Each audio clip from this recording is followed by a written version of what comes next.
నమ శ్రీ శివానందాయ నందాయ నందాత్మజాయ పరమార్థదాయకాయ ఓం నమ శివాయ. శ్రీ గురుభ్యో నమ. నమస్కారం. పరమపూజ్య సద్గురు శివానందమూర్తి గారి జీవితము, సందేశము, వారి ఆధ్యాత్మిక శక్తి గురించి ఇంతకుముందు నేను కొన్ని వీడియోలు చేశాను.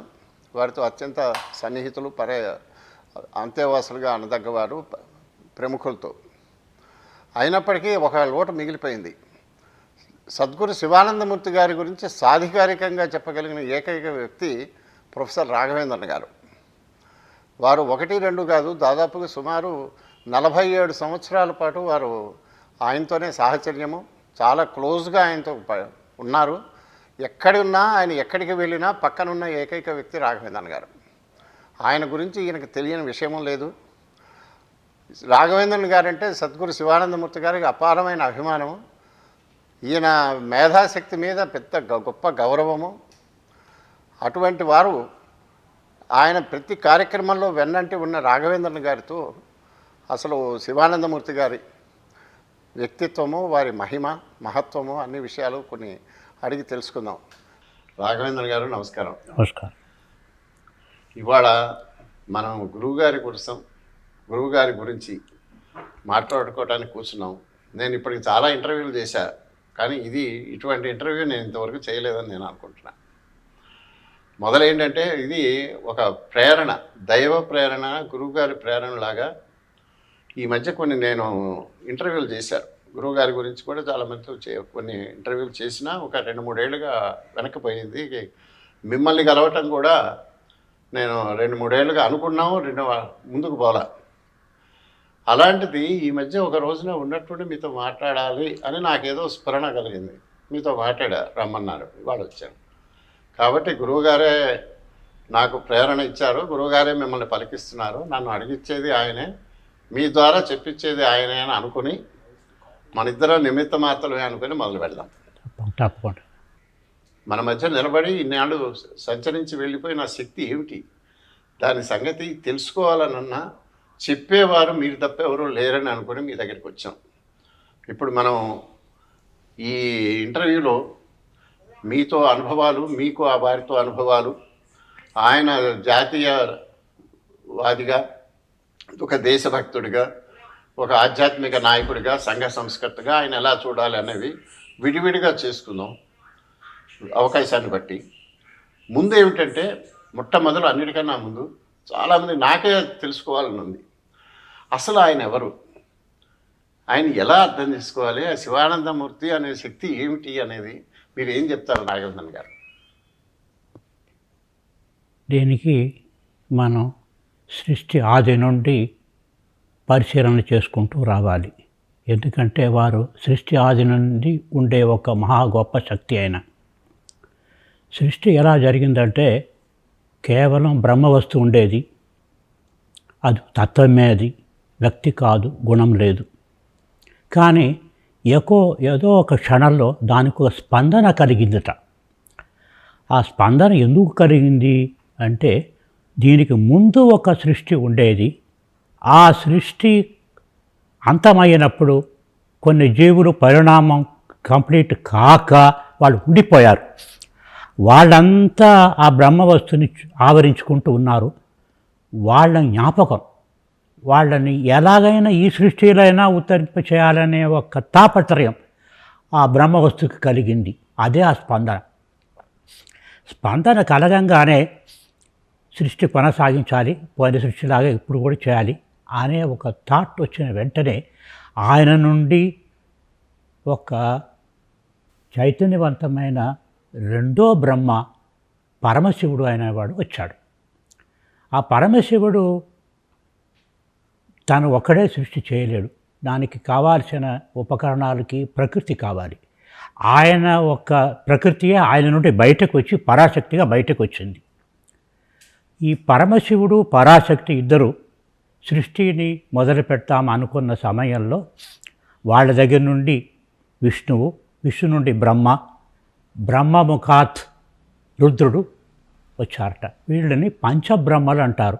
సదాశివుడు, పరమశివుడు, విష్ణు, బ్రహ్మ, రుద్రుడు ఐదుగురు ఇది పంచబ్రహ్మ. వీళ్ళు పంచబ్రహ్మలు డివైన్ ఫంక్షనరీస్. వీళ్ళకి సృష్టిలో కార్యక్రమం ఉంది. వీళ్ళు సృష్టిని కొనసాగించాలి. సృష్టిని కొనసాగించాలంటే ఏమిటి? జీవులు ఉన్నారు, సూక్ష్మ రూపంలో ఉన్నారు, వాళ్ళని స్థూల రూపంలో దింపాలి. వాళ్ళకి కావాల్సిన లోకాలు సృష్టి కావాలి, వాళ్ళకి రక్షణ కావాలి. అంతకన్నా గొప్పగా వాళ్ళకి విద్య కావాలి. వాళ్ళు ఏం చేయాలో, ఎందుకు బంధనలో ఉన్నారో, వాళ్ళు ఎలాగూ అది విముక్తి పొందగలరో అలాంటి ఒక విద్య జ్ఞానం ఇప్పుడు ఇవ్వటానికి కొంతమంది వాళ్ళకి బోధకులు కావాలి. ఇదంతా కార్యక్రమం అలా ఉంటుంది. ఇప్పుడు ప్యారలల్గా పరమశివుడు ఎలా బయటకు వచ్చాడో అదే సమయంలో అదే పరతత్వం నుండి ఇంకొక వ్యక్తి బయటకు వచ్చాడు. ఆయనే మన గురువు. పరమశివుడు ఎంత పురాతనుడో మన గురువు అంత పురాతనుడు. ఈయనని ఒక పేరు మీద పిలవచ్చు. ఆ టైం నుండి మహాయోగి అని పిలుద్దాం పోని మనం. ఈయన ఉద్యోగం ఏమిటి? ఈయనకి సృష్టి కార్యక్రమాల పని ఏమీ లేదు. డివైన్ ఫంక్షనరీస్ వాళ్ళు సృష్టి చేసుకుంటూ పోతారు, ఈయన చూస్తూ ఉండటం అంతే. అక్కడ ఎవరికైనా ఏదైనా గైడెన్స్ కావాల్సి వచ్చితే ఆ గైడెన్స్ ఇవ్వటం, చూస్తూ ఉండటం. ఏదైనా తనకు తోచితే ఎవరైనా వ్యక్తి కానీ ఒక సమూహం కానీ వాళ్ళకి కేవలం వాళ్ళకి మాత్రం ఒక బోధ చేయటం, అంతేకాని డే టు డే అడ్మినిస్ట్రేషన్ సృష్టిలో ఆయనకి పని లేదు. ఆ కాలం నుండి ఉన్న వ్యక్తి మన గురువు గారు. ఇప్పుడు ఈ పంచబ్రహ్మలు వచ్చిన తర్వాత బ్రహ్మకి తోచిందట, ఈ వీళ్ళకి విద్య ఎవరిస్తారు? మహర్షులని పుట్టిస్తాను నేను, కానీ మహర్షులకి ఏది ఎలా విద్య చెప్పాలని ఎవరు చెప్పాలి? సృష్టి ఆది నుండి ఒక ఆయన ఉన్నాడు కదా, ఆయన ఉద్యోగమే ఇది కదా, నాకన్నా ఎంతో పూర్వీకుడు కదా, ఎంతో ఉత్తముడు కదా, ఆయనకి అప్పచెప్తానని అప్పుడు గురుగారికి ఆ ఉద్యోగం వచ్చింది. మహర్షులకి కావాల్సిన విద్య ఇవ్వటానికి వచ్చింది. మహర్షులు దిగి వచ్చినప్పుడు వాళ్ళు ఏది వాళ్ళ మనసులో ఉండలేదు. వాళ్ళ కార్యక్రమం ఏదో తెలియదు, వాళ్ళు ఏం చేయాలో వాళ్ళకి తెలియదు. వాళ్ళు వచ్చి దిగారు అంతే, బ్రహ్మ సంకల్పం చేత. మన గురువు వాళ్ళలో క్వశ్చన్స్ పుట్టించారు, కొన్ని ప్రశ్నలు పుట్టించారు. ఆ ప్రశ్నలు ఏమిటి? ఈ సృష్టి ఉంది కదా, దీనికి కర్త అనే ఎవడైనా ఉన్నాడా? సరే, అయితే ఆయన ఎవరు? ఆయన ఉద్దేశం ఏమిటి? సృష్టిలో ఉన్న వాళ్ళకి ఏదైనా కర్తవ్యం ఏదైనా ఉన్నదా? ఆ కర్తవ్య నిర్వహణానికి మనం ఏం చేయాలి? ఎలాంటి విద్య కావాలి? ఇలాంటి క్వశ్చన్స్ వాళ్ళలో పుట్టించారు మన గురువుగారు. ఎప్పుడు చూడండి, మనం బోధనలో పెడగాజీ అంటాం. బోధనలో రకరకాల విద్య ఉంటాయి. మన మెటీరియల్ని మనం ఒకళ్ళకి శిష్యుడికి చెప్పుకుంటూ పోవచ్చు. ఇంకో కొత్త రకం ఏమిటంటే ఆయనలో ఒక క్వశ్చన్ వేయటం. నువ్వు ఆ ప్రశ్న మీద ఉండవయ్యా, నీకు ఆన్సర్ వస్తుంది అనటం. వాడు ప్రశ్న మీదే ఉంటాడు. కొంతకాలం ఆయన లోపల నుండి ఆయనకి ఆన్సర్ వస్తుంది. అదొక పద్ధతి. భగవాన్ రమణ మహర్షి ఆ పద్ధతిని అలవలించారు. నువ్వు ఎవరో తెలుసుకోమన్నారు. ఆయన బోధ చేయదు. నేను బ్రహ్మ వస్తువుని, నేను అనాదిగా ఉన్నాను, నేను జీవుడిని కాదు, నన్ను పుట్టలేదు, పోవట్లేదు, అలాంటివన్నీ బోధ చేసుకుంటూ ఉంటే మనసుకు తగులుతుంది కానీ లోపలకు దిగదు. కానీ లోపల నుండి వచ్చే విద్య ఏది ఉందో అది నిలబడుతుంది. అదే సత్యం కూడా. కాబట్టి అలాంటి పద్ధతిని అవలంబించారు వారు. అలాంటిదే గురువుగారు కూడా చేశారు. ఈ క్వశ్చన్స్ మహర్షిలో పుట్టించారు. పుట్టిస్తే ఆవిడ తపస్సులు ఉన్నారు. తపస్సు అంటే ఏమిటంటే ఒక క్వశ్చన్ మీద ఉండటం, ఎంతకాలం అంటే అంతకాలం వెయిట్ చేయటం ఆన్సర్ కోసం. లోపల నుండి ఆన్సర్ వస్తుంది. అన్ని విద్య తెలిసిన ఒక పరమాత్మ ప్రతి జీవుల్లో ఉంటాడు కాబట్టి ఆయన నుండి ఆ ఆన్సర్ బయటకు వస్తుంది. ఆ ఆన్సర్ని మన బయటికి చెప్తారు. వీళ్ళ ఋషులు తపస్సులు ఉన్నప్పుడు వాళ్ళకి వినిపించింది. ఆ వినిపించిన మెటీరియల్ ఏది ఉందో వాళ్ళు చెప్పారు. ఆ వినిపించింది కాదు శృతి అంటాం. వాళ్ళు చెప్పిందేమో వేదము. శృతి వాళ్ళు విన్నారు, అది వేదంగా చెప్పారు. ఆ వేదమే మనకు ఈ జీవులకి మార్గదర్శకత్వం ఇచ్చింది. ఈ పద్ధతిలో ఏమిటంటే ఈ లోకాలన్నీ సృష్టించారు కదా, ఆ లోకంలో పూర్వ సృష్టిలో ఉన్న జీవులు ఉన్నారే వాళ్ళు ఒక తరగతిలో లేరు. కొంతమంది అడ్వాన్స్డ్గా ఉన్నారు, కొంత అయితే వాళ్ళు పరిణామం పొందుతారు. కొంతమంది చాలా బ్యాక్వర్డ్గా ఉన్నారు, వాళ్ళకు చాలా ప్రయత్నం చేయాలి. ఈ లోకాల్లో చాలా ఉత్తములకి ఉత్తమ లోకాలను పెట్టడం, అంతకన్నా తక్కువ ఉన్న వాళ్ళని తక్కువ లోకాలు పెట్టడం, కేవలం బేసిక్ లెవెల్లో ఉన్న వాళ్ళని భూలోకంలో పెట్టడం, అలాంటివి ఆ పని అంతా బ్రహ్మ చేస్తాడు. వాళ్ళకి కావాల్సిన పరిస్థితులన్నీ కల్పించడంతో అది బ్రహ్మ పని అది. సో మన గురువు గారు ఈ క్వశ్చన్స్ పుట్టించి ఆన్సర్స్ తెప్పించి ఆ ఋషులు మార్గం చెప్పారు. ఈ మార్గంలో ఏమిటంటే ఒక లోకంలో ఉండి ఆ కర్తవ్యం నిర్వహణ, ఆ వేద మార్గంలో ఇంకో మెట్టు ఎక్కి ఇంకో మెట్టు ఎక్కి ఇంకో మెట్టు, అలా మెట్టు ఎక్కుతూ పోవాలి. ఒక మెట్లు ఉన్నప్పుడు పై ఒక మెట్టే కనపడుతుంది, కానీ అన్ని మెట్లు కనపడవు. అది క్రమముక్తి అంటాం. ఆ క్రమముక్తి పద్ధతిని చెప్పారు. కానీ దీనివల్ల ఇందులో ఈ సిస్టంలో కొన్ని ఇంటర్నల్ డిఫెక్ట్స్ ఉన్నాయి. ఏమిటి? వీడు అన్ని సంస్కారాలు పోవటం లేదు, కొన్ని సంస్కారాలతో ఉత్తమ లోకానికి వెళ్తాడు. ఆ సంస్కారం చేత తప్పులు చేస్తాడు, ఉత్తమ లోకంలో కూడా కింద పడిపోతాడు. సరే, కొన్ని పుణ్యం చేత పై లోకానికి వెళ్తారు, పుణ్యం ఖర్చు అయిన తర్వాత మళ్ళీ కింద దిగి భూలోకానికి వచ్చేస్తాడు. ఇలా పైకి వెళ్ళటం కిందకి వెళ్ళటం, పైకి వెళ్ళటం కిందకి వెళ్ళటం అవుతుంది కదా. ఇలా కాకుండా ఒకే స్ట్రోక్లో కింద లెవెల్ నుండి బ్రహ్మవస్తు దాకా వెళ్ళటానికి ఏదైనా మార్గం ఉందా? ఆ మార్గం ఎవరైనా చెప్తారా? అలాంటి క్వశ్చన్స్ ఉన్నాయి. అప్పుడు ఆ మార్గం యోగ మార్గం. యోగ మార్గంలో ఇది మెట్టుగా వెళ్ళక్కర్లేదు. అందులో ఈ పూర్వక స్థాయిల నుండే మీరు యోగ చేత ఉత్తమలోక అనుభూతి పొందవచ్చు. ఉత్తమలోకానికి వెళ్ళక్కర్లేదు, వేద మార్గంలో వెళ్ళి తీరాలి. అంతే యోగ మార్గంలో లిమిటేషన్. కానీ అక్కడ కూడా మీరు ఆ లోకానికి వెళ్ళిన తర్వాత మళ్ళీ యోగ సాధన చేత ఇంకో లోకానికి వెళ్ళాలి. ఈ క్రమక్రమంగా పోవటం అప్పుడు యోగ మార్గంలో కూడా ఉండేది. సో ఇది కూడా స్లో ప్రాసెస్గా ఉంది కదా అని ఆ పరతత్వం ఇంకేదైనా ఎక్స్ట్రా కాన్స్టిట్యూషనల్ అథారిటీ ఎవరైనా పంపిస్తే బాగుంటుంది అనుకున్నాడు. అప్పుడు కృష్ణుడు వచ్చాడు. ఆ కృష్ణుడు విష్ణువుకు అవతారం కాదు. విష్ణువుకు అవతారం బలరాముడు, రాముడు, పరశురాముడు వీళ్ళే. కానీ కృష్ణుడు దశావతారంలో అవతారం కాదైన, విష్ణువుకు అవతారం కాదైన. ఆయన డైరెక్ట్గా సదాశివతత్వం నుండి వచ్చాడు. ఆయన గోలోకం అని ఆయనకు ఒక లోకం ఉంది, ఆయన గోలోకాధిపతి. ఆ లోకంలో పరాశక్తి ఏమో రాధ. ఆయన ఉద్దేశం ఏమిటంటే ఈ జీవులకి ఇలా క్రమముక్తి కాకుండా ఒకే స్ట్రోకులో పరాతత్వాన్ని తీసుకెళ్లాల్సిన మార్గం ఇప్పించి ఉద్ధరించడానికి పంపించారు వాళ్ళని. సరే, అప్పుడు ఆయన ఏం చేశాడు? భూలోకంలో వచ్చాడు. భూలోకంలో వచ్చి భూలోకానికి రాకముందే రాధను పంపించాడు. ఆ రాధ కృష్ణుని కన్నా కొద్దిగా వయసులో పెద్దది అని అంటారు కదా.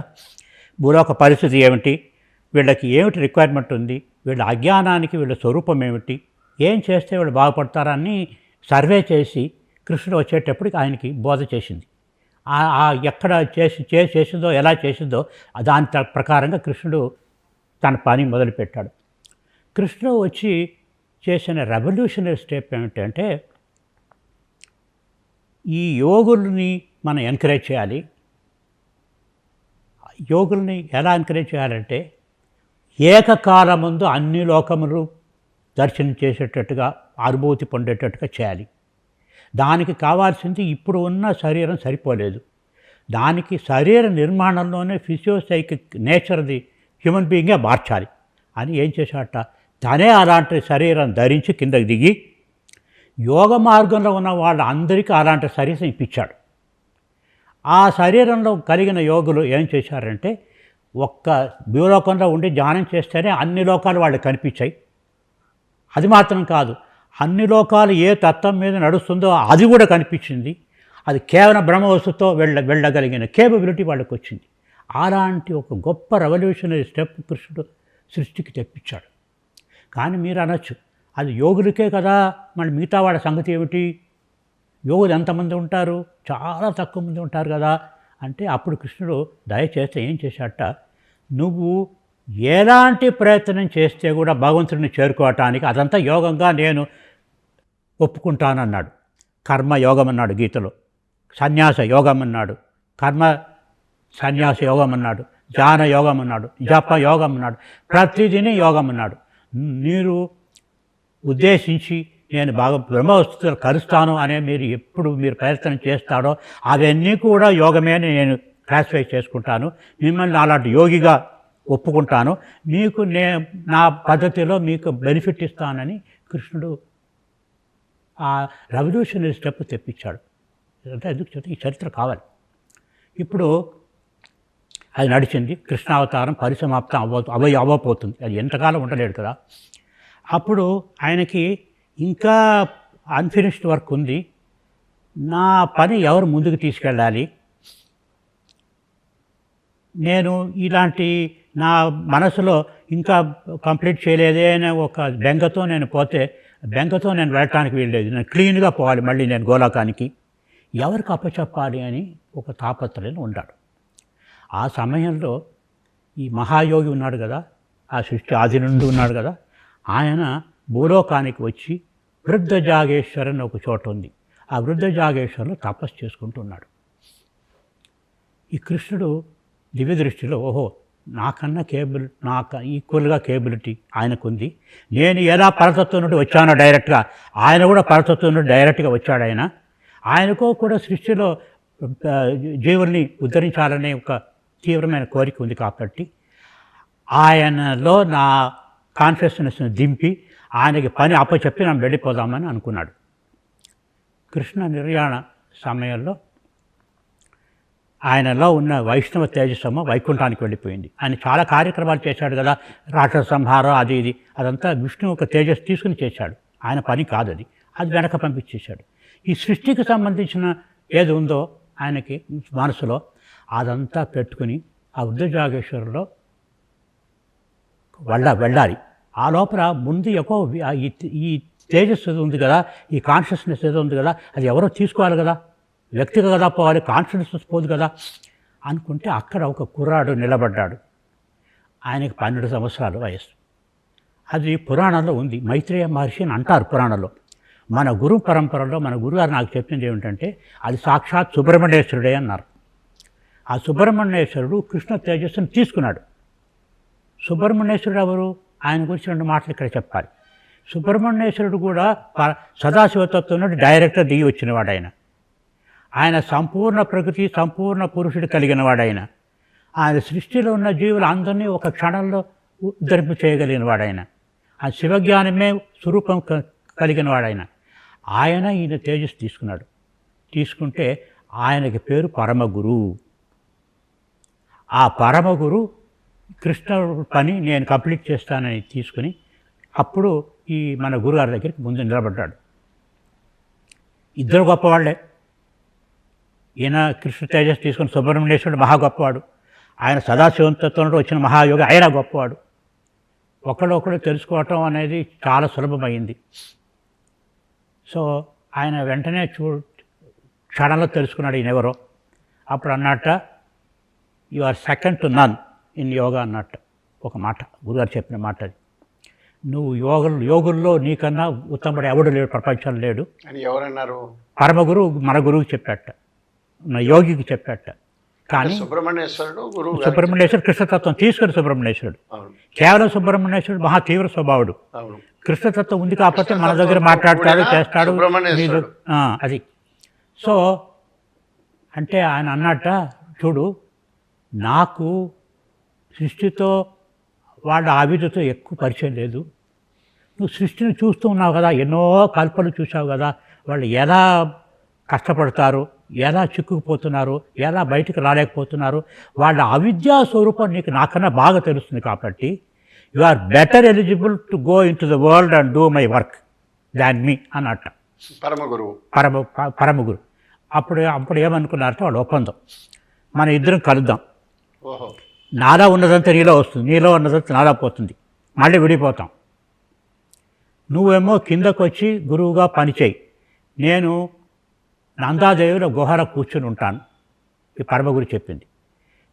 ఏదైనా నీకు క్లారిఫికేషన్ ఏదైనా కావాలంటే నేను ఇస్తాను, లేకపోతే నేను తపస్సులో ఉంటాను, నువ్వు కిందకి వెళ్ళి తపస్సు చేయి, పని చేయమన్నట్టు. కిందకి వెళ్ళి పని చేసేది మన గురువు, ఆ పరమ గురువు తేజస్సు తీసుకున్న మన గురువు. అంటే ఏమిటి, మన గురువులో ఈ మహాయోగిలో కృష్ణతత్వం ఉంది, సుబ్రహ్మణ్యేశ్వర తత్వం ఉంది, రెండు ఉన్నాయి. సుబ్రహ్మణ్యేశ్వర సదాశివతత్వం మొదటి నుంచే ఉంది. సుబ్రహ్మణ్యేశ్వర తత్వం చేత మీకు శివజ్ఞానం ఇవ్వగలుగుతారు, కృష్ణతత్వం చేత మీకు సౌరభ్యం, ఒక ఆకర్షణీయంగా ఉండటం, గురుగారిని ఎవరైనా చూస్తే మళ్ళీ మళ్ళీ వెళ్ళి చూడాలని అనిపించటం, ఆయనలో ఒక తీపి చూడటం, ఒక ప్రేమ చూడటం, ఒక దయ చూడటం, అవన్నీ ఉన్నాయి చూడండి. అవన్నీ కృష్ణుడి యొక్క క్వాలిటీస్, అదంతా గురువులు ఉన్నాయి, వచ్చాయి అప్పుడు. సో ఈయన ఏమిటి, అక్కడ నుండి పని స్టార్ట్ చేశారు. పని స్టార్ట్ చేయటానికి ఏదైనా రెఫరెన్స్ కావాలి కదా, ఏదైనా ఎలా చేయాలని. ఆయన ఎలా చేయాలంటే ఈయన తెలియక కాదు, ఆయన ఉద్దేశం ఏమిటి నీ తెలుసుకోవాలి. ఈయన దాన్ని చేయమని అన్నాడు కదా, ఎలా చేయాలని నువ్వే చెప్పి అదే చేసి పెడతాను నేను నా పద్ధతులు చేయాలని ఏముంది, నువ్వు కదా నన్ను అడిగావు చేయమని, నువ్వు ఎలా పద్ధతులు చేయాలని అలా అడగలేదు. చాలా సామర్థ్యంగా మన గురువుగారు ఆయన్ని, మీరు సాధక లోకానికి ఏదైనా సందేశం ఇస్తారా అని అడిగట.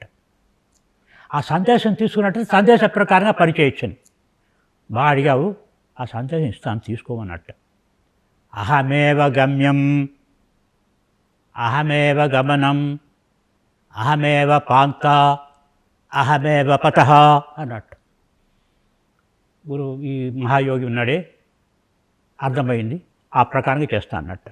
ఏమిటి, నేనే నీకు డెస్టినేషన్, నేనే నీకు గమ్యం. నువ్వు ఎక్కడో పరబ్రహ్మ వస్తువు, ఇంకేదో సదాశివుడు, అదంతా ఏం కాదు నీకు. నీ డెస్టినేషన్ నేను. నారో చేరిపోతావు, నారో చేరిపోతే నేను ఎప్పుడు పోతాను, నువ్వు అక్కడ నాతో పాటు ఉంటావు. సో నీకు అల్టిమేట్గా, నీకు ఒక శిష్యుడికి అల్టిమేట్ డెస్టినేషన్ మన గురు పరంపరలో గురువే. గురువు కన్నా పైన మనకేమీ లేదు. గురువు తర్వాత మమ్మల్ని ఎక్కడ తీసుకెళ్తాడో మనం అక్కడ పోతాం. మన డెస్టినేషన్ ఆయనే. అహమేవ గమ్యం, అహమేవ గమనం, నువ్వు చేసే సాధన అంతా నేనేనయ్యా. అహమేవ పతః అంటే నువ్వు దారి ఉంది కదా, అది కూడా నేనే. అహమేవ పాత అన్నట్ట, ట్రావెల్ చేసేది, సాధన చేసేది నేనేనన్నట్ట. నువ్వెవరు మరి, పాఠశాలి నేనే.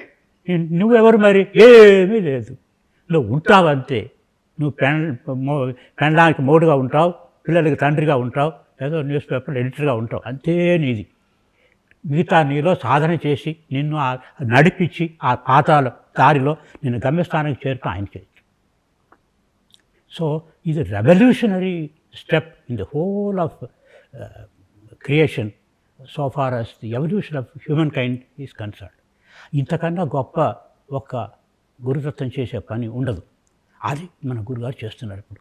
ఈ 5000 years ఎప్పుడైనది, కృష్ణావతారం పరిసమాప్తి అయ్యి ఇప్పటికి సుమారు 5000 సంవత్సరాలని లెక్క చేస్తున్నారు. ఈ 5000 సంవత్సరాలుగా గురువు గారు చేసే పని ఇదే. కానీ ఈ పని చేయటానికి మన శిష్యుల్లో అభిరుచులు కొద్దిగా ఉన్నాయి కదా.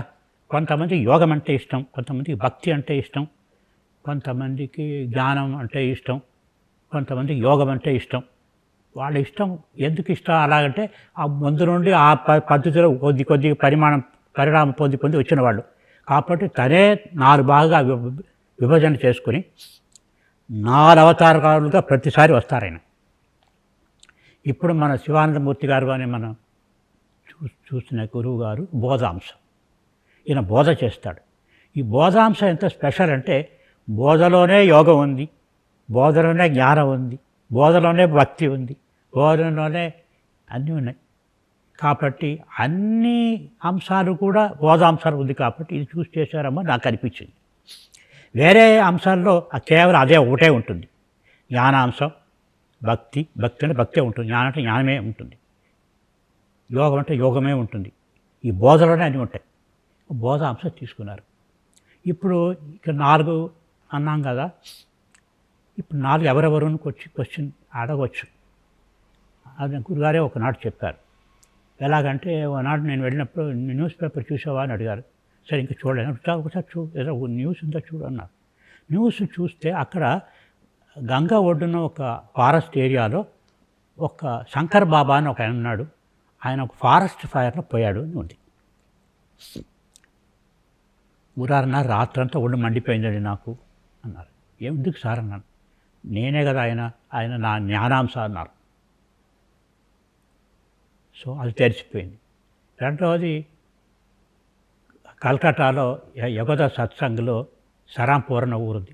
అక్కడ ఒక సమాధికి తీసుకెళ్లారు మిమ్మల్ని.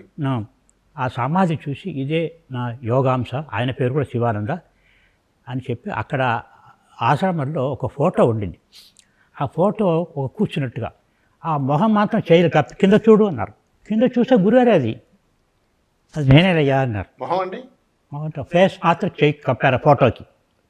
అంటే ఆయన కప్పారా? ఆయన కప్పారు. కప్పి కింద భాగం అన్న ఫోటో చూడమన్నారు నాకు. ఆయనే కింద భాగం చూస్తే ఎగ్జాక్ట్ 100% గురుగారే అది. మొహం మాత్రం కొంచెం తేడా ఉంది, పొడుగు జుట్టు ఉంటుంది, అంత తేడా ఉంది. కానీ ఈ షోల్డర్సు, ఈ బాడీ, లెగ్స్ అన్నీ గురుగారు 100%. అది నేనే అన్నారు. అది నేనే అన్నారు. తర్వాత ఇంకో రూమ్ ఒకటి ఉండింది. ఆ రూమ్లో ఇక్కడే నేను తపస్సు చేసేవాడిని చెప్పారు. అక్కడ అదే ఆశ్రమంలో ఆ రూమ్ తాళం వేసి ఉంటారు. ఈయన గురుగారు అడిగితే తాళం తీశారు. అందులో గురుగారు వాడిన ఉది చర్మం, ఆయన పుస్తకం పెట్టుకోవడానికి ఇలా పెడతారు చూడండి ఒకటి వుడన్ స్టాండ్, అది అన్నీ అలాగే ఉన్నాయి. అదేమో యోగాంశం. భక్తి అంశం ఎక్కడో ఉండాలి కదా. అలా క్వశ్చన్ మాకు ఉండేది, ఎక్కడ ఉందని. ఎప్పుడో మాకు యాత్రలో ఇండోర్ అన్న ఊరికి వెళ్ళాం. గురుగారు అన్నారు, దానికి ముందు ఇండోర్లో నా భక్తి అంశం ఉందండి అని అన్నారు. అప్పుడు ఏమనుకున్నాం, గురుగారిని మా వదిలిపెట్టకూడదు, పక్కనే ఉండాలి ఎప్పుడు. ఆయన భక్తి అంశం ఎక్కడో ఉంటారు, కలుస్తారు కదా వాళ్ళు, అప్పుడు మనం పట్టేసేయచ్చు అని అనుకున్నాం. ఆయన మనకన్నా చాలు కదా. మాట్లాడుతుంటే గబుక్కుని గురుగారు కనపడలే. 2 hours తర్వాత వచ్చారు. ఎక్కడ సార్ పోయినారంటే బజార్ చూసి వచ్చాను అన్నారు. బజార్ చూసే మనిషి ఆయన ఎక్కువ భక్తాంశాన్ని చూసి వచ్చి ఉంటారు ఆయన. సో మేము చూడలేకపోయాం. కానీ ఆ ఇండోర్లో ఉండేవారని, ఆయన భక్తి ప్రచారం చేసేవారని మాత్రం గురుగారు మాకు చెప్పారు. సో ఈ 4 అంశాల్లో పని చేసుకుంటూ మనం ఉద్ధరించుకుంటూ వస్తున్నారు గురుగారు. ఆయన చేస్తున్న పనిలో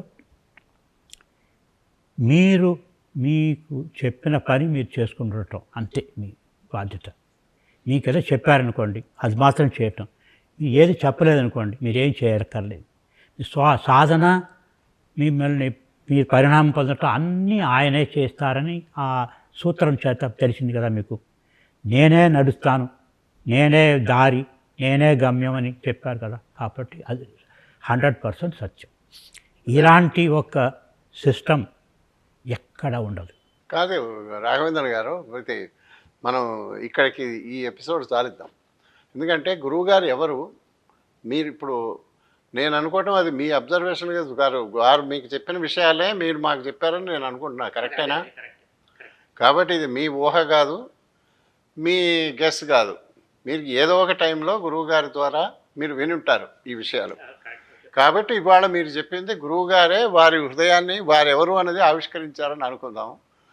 ఇది చాలా అద్భుతమైన విశ్లేషణ ఇచ్చారు మీరు. నేను అనుకోవటం ఏ గ్రంథాల్లో దొరకదు ఇది. సృష్టికి నేను చాలా పుస్తకాలు చదివాను.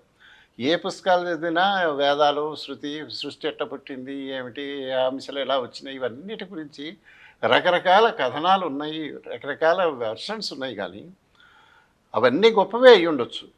మీరు చెప్పిన విషయము మాత్రం నేను అనుకోవటం ఎక్కడ రాసిపెట్టి లేదు. ఇది వాళ్ళ మీ ద్వారా విన్నాము, ధన్యులం. కానీ దీని విషయంలో నాకు కొన్ని అనుమానాలు, సందేహాలు ఉన్నాయి. అవి నేను తర్వాత మిమ్మల్ని అడుగుతాం. నమస్కారం. నమస్కారం. మరి ఇది కాదు, రమణ మహర్షి కూడా ఆయనకు అంశం ఉంది అని కొంతమంది అంటారు. ఇదేమీ కాదు, ఆయనే. మేము అయోధ్యకి వెళ్ళాం ఒకసారి, మీరు కూడా వచ్చారు, అందరినీ తీసుకెళ్ళారు గురువుగారు. అప్పుడు ఆయన చూసి గోడకు జారగిలబడి ఇదంతా నేను 6000 ఏళ్ళుగా చూస్తున్నా అన్నారు. అవతారాలన్నీ గురుగారే, కానీ ఆ పనులు చేయలేదు. వాళ్ళ టర్మ్స్ ఆఫ్ రెఫరెన్స్లో limited. They show you the path, అంతే. The responsibility is over. తర్వాత పాత్రలు వెళ్ళటం, కింద పడటం, చేయటం, కర్మని నువ్వు ఎదుర్కోవటం అంతా నువ్వే చేయాలి. గంగ అడిగిందట, నన్ను భూలోకానికి పంపిస్తున్నావు కదా, భగీరథుడు అడిగాడని. భూలోకంలో అడ్డమైన వాళ్ళంతా నాలో స్నానం చేసి నా పాపం పోవాలని అనుకుంటారు, పాపం అంతా నేను తీసుకుంటాను కదా, నా గతి ఏమిటి అని అడిగిందట. అప్పుడు అన్నట ఎప్పుడో ఒకసారి ఒక గొప్ప బ్రహ్మజ్ఞాని ఒకడు నీలో స్నానం చేస్తే అంతవరకు నువ్వు తీసుకున్న పాపం అంతా ఎగిరిపోతుంది అని బ్రహ్మ ఒక వరం ఇచ్చాడు. ఆ వరం ఎగ్జిక్యూట్ కావాలి కదా, దానికని పరమగురు స్నానానికి వస్తారు, ఇప్పుడు స్నానం చేస్తారని చెప్పి తను మునిగారు గురుగారు. మాకు ట్యూబ్లెట్ కదా మేము, వీరే పరమగురు, ఆ చేసేది ఈయనే ఆ పాపం అంతా తీసుకుంటున్నారు, కడుగుతారని తోచలేదు. వెంటనే ఒక క్షణం తర్వాత తోచింది, అబ్బా మన కళ్ళ ముందు ఉంటే ఆయన ఏం చేశారు ఏమిటి అనేది మనకు తెలుస్తున్నది. ఎక్స్ట్రాడినరీ ఏమి లేవు. మామూలుగా అందరిలో ఒక గొప్పవాడు, ఒక దేశభక్తుడు ఏమన్నారే ఉండాలి కదా. మీరన్న ఆ ప్లేన్లో పనిచేసిన పని ఈయన ఈ రూపంలో అందరికీ మామూలు పనులు చేసినట్టు కనబడుతూనే అసలు పని కూడా చేసి ఉండాలి కదా. చేశారు. అసలు ఈ దేహంలో ఉండగా వారు చేసినటువంటి అవుట్ స్టాండింగ్ థింగ్స్ పెద్ద లిస్టే ఇస్తాను మీకు.